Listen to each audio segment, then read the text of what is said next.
से ही दिखने में सुंदर नहीं थी, लेकिन अमीर बाप की बेटी सृष्टि पर उसकी माँ जान छिड़कती। मेरी बेटी कितनी प्यारी है, भगवान सबको सृष्टि जैसी बेटी दे। सृष्टि धीरे धीरे बड़ी होती है। एक दिन सृष्टि की सहेली कहती है, तू दिखने में कितनी अजीब सी है, लेकिन मैं जानती हूँ हम सब में सबसे अच्छी शादी तो तेरी ही होगी। तेरे पापा अमीर जो हैं। और बता नहीं सकते यार, दहेज तो हर कोई देता है, ये क्या ज्यादा ले जाएगी अपने पति के लिए? अरे बड़े शहर में कोठी है इसके पापा की। अरे पापा की है ना, कौन सी इसकी है? इसकी होती तब तो कोई भी लड़का इससे शादी कर लेता। अरे पापा की मतलब पापा की है तो मेरी ही है ना? किसने कहा? अब तेरी तो तब होगी ना जब तेरा भाई ना हो। वैसे भी शादी के बाद सारी प्रॉपर्टी भाई के नाम होती है। सृष्टि समझ जाती है कि उसे किसी भी हालत में माँ बाप की सारी प्रॉपर्टी को अपने नाम करना है, लेकिन कैसे? एक दिन सृष्टि का भाई शीनू कहता है, बहन क्या कर रही है? तुझसे एक बात करनी है। अरे हाँ हाँ करना, मैं तो तेरी बहन हूँ। बहन मेरी लाइफ में ना एक लड़की है, बहुत अच्छी है। मैं सोच रहा हूँ माँ और पापा से बात करूँ शादी के लिए। सृष्टि को समझ में आ जाता है कि भाई की शादी होते ही भाभी उसे एक दिन भी घर में बर्दाश्त नहीं करेगी। क्या बात है भाई, बताना कौन है वो? यार वो बहुत अच्छी लड़की है, पढ़ी लिखी है, मेरे साथ जॉब भी करती है। बस एक प्रॉब्लम है। प्रॉब्लम? क्या प्रॉब्लम है भाई? यार वो शादीशुदा है, लेकिन उसके पति ने उसे सिर्फ इसलिए छोड़ दिया क्योंकि उसके माँ बाप दहेज नहीं दे पाए। सृष्टि ये सुनकर न जाने क्यों खुश हो जाती है। अरे भाई तो क्या हुआ, लड़की तुझे तो पसंद है ना? शीनू को लगता है कि बहन उसे समझ रही है। वो इस बात से अनजान होता है कि उसकी बहन की मंशा पूरा घर हड़पने की है। सृष्टि अपनी माँ से कहती है, मम्मी मुझे तो बहुत चिंता है, पता है शीनू क्या कर रहा है? अरे क्या कर रहा है, वो तो काम पर जाता है और वापस घर आता है। नहीं ना माँ, वो यही तो नहीं कर रहा, बाकी सब कर रहा है।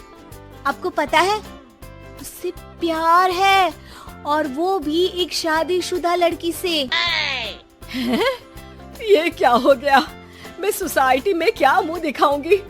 अरे तेरे पापा तो यही कहेंगे कि मैंने ही उसे बिगाड़ दिया है। माँ देखो, मेरी बात मानो, पापा पर भी विश्वास करने की जरूरत नहीं है। अब आप ही बताओ, पापा इतनी देर घर के बाहर रहते हैं क्यों? बोलो। अरे बेटा वो तो नौकरी करते हैं ना। तू बहुत भोली है माँ, पापा का ऑफिस तो 7 बजे खत्म हो जाता है, लेकिन देखो कितनी देर से आते हैं। अरे नहीं नहीं बेटा, ऐसी कोई बात नहीं है। सृष्टि माँ को एक औरत से बात करते पिता की फोटो दिखाती है।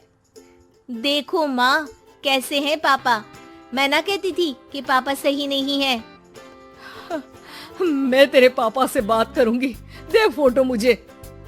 ओ माँ, वो तो डिलीट हो गई। लेकिन चल, तूने तो देख लिया ना, पापा से बाद में बात कर लेना। और हाँ, मेरा नाम बिल्कुल मत लेना। हाँ माँ। अब क्या था, सृष्टि के माँ और पिता के बीच झगड़ा होना शुरू हो जाता है। सृष्टि के मन में क्या चल रहा था कोई नहीं जानता था। एक दिन, माँ सृष्टि के लिए एक लड़का देखा है, वो लोग शाम को उसे देखने आने वाले हैं। और हाँ माँ, एक खुशखबरी, मैं और पापा मिलकर एक नया बिजनेस ट्राई कर रहे हैं। शाम को लड़का आता है, सांवले रंग का। सृष्टि को तो बिल्कुल भी पसंद नहीं आता। लड़की की माँ कहती है, लड़की का चेहरा तो कोई खास नहीं, लेकिन अगर मेरे बेटे को आप लोग सेटल कर दें तो मैं उसकी शादी आपकी बेटी से करवा दूं। सृष्टि को लड़का बिल्कुल पसंद नहीं था। उसे भाई पर गुस्सा आ जाता है। लड़के वालों के जाने के बाद कहती है, माँ देखा शीनू मेरे लिए कैसा लड़का लेकर आया, न दिखाने लायक न सुनने लायक, सेटल भी नहीं, वो भी हम करे। अरे माँ मैं जानती हूँ ये मेरी शादी किसी भी घर में क्यों करवाना चाहता है? अरे कैसी बात कर रही है बहन, तूने तो देखा ना, लड़के को मैंने ही मना कर दिया तुझसे शादी के लिए। जिसने लड़का बताया था उसने उसकी बहुत तारीफ की थी। बात आई गई हो जाती है, लेकिन सृष्टि का मन शांत नहीं होता। क्या करूं, कुछ समझ में नहीं आ रहा। मेरी शादी हो गई तो ये लोग पूरी प्रॉपर्टी शीनू के नाम कर देंगे, मेरे हाथ तो कुछ लगेगा ही नहीं। तभी सृष्टि को आइडिया आता है। वो किसी वकील को फोन करती है। जी देखिए, अगर आपके मम्मी पापा का तलाक हो जाता है तो आपके पिता की आधी प्रॉपर्टी आपकी माँ के नाम हो जाएगी, फिर उसे वो किसी को भी दे सकती है। सृष्टि अब माँ को बेटे के खिलाफ भरती है।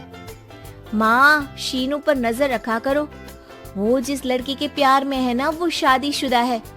यहाँ आएगी, सारा पैसा, रुपया, जमीन, जायदाद सब हड़प लेगी। पापा का भी हाल तुमसे छुपा नहीं है। ऐसा ना हो कि मैं और आप एक दिन सड़क पर भीख मांगे।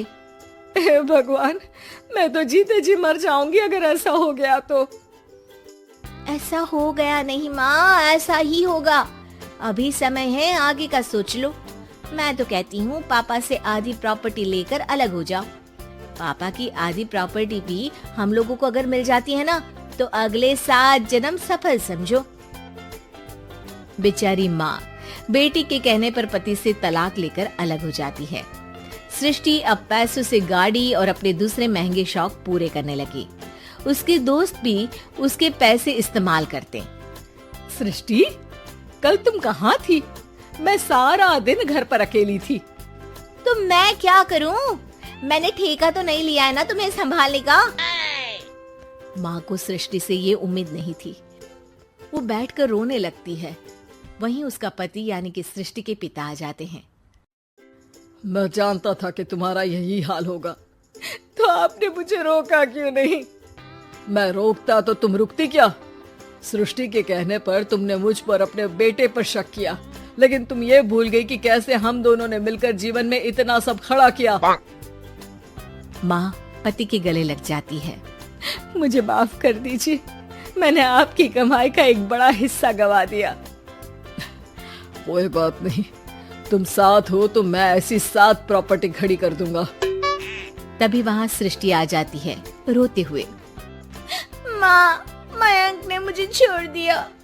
वो बोल रहा था जब तक मेरे पास पैसे थे तब तक ही वो मेरे साथ था। पापा, माँ, मुझे माफ कर दीजिए।